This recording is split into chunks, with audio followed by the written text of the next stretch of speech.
All right, so once again, our goal is to take a higher order equation and express it as a system of first order equations.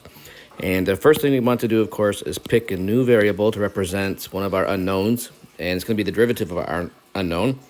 So we're going to go in and let x represent y prime.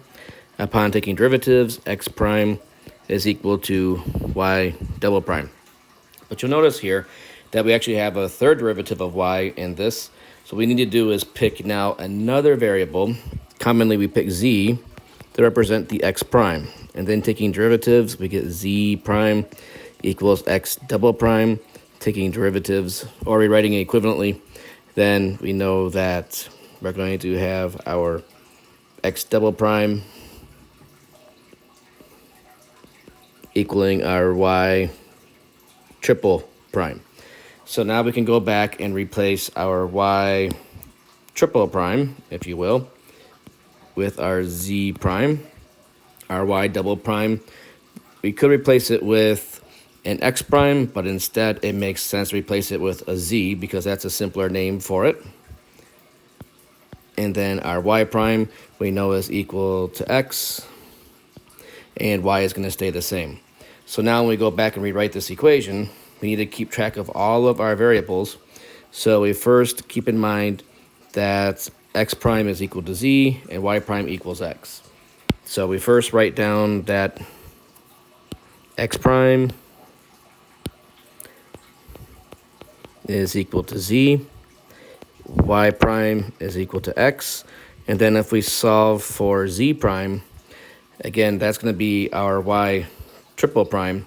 So let's first go back up here because we kind of skipped over that step. So if we take this top equation and rewrite it with our new variables, we're going to have y triple prime, which is z prime, plus the a times y double prime, which is just z, plus the b times y prime, which is x, plus the cy equals e to the t. So now if we move all those terms over, we're going to get our z prime equal to negative a times z minus our b times x minus our cy plus the e to the t that's already on the right-hand side. So now writing this in matrix form, we're going to have x, y, and z prime is equal to now a 3 by 3 matrix, which is going to have our first x location a 0, 0, and a 1. In the y location, there will be a 1 for the x and a 0 for the y and z. And then for the z prime, it'll have a negative b, a negative c, and a negative a. Again, that's times the x, y, and z dependent variables.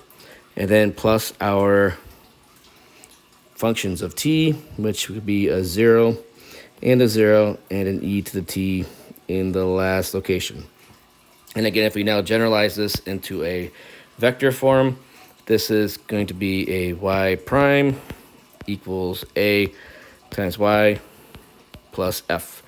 Again, the y in this case is equal to the 3 by 3 x of t, 3 by 1, x of t, y of t, z of t.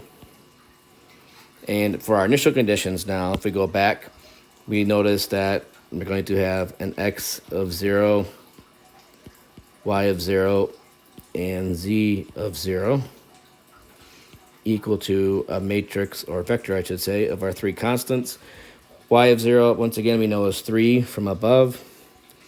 X was once again equal to our y prime, so that's going to take on the value of 1, and that leaves the z of 0 to be y double prime, which of course is equal to 0. So in our matrix form, this is our 3 by 3 linear system, and this is our initial conditions right here.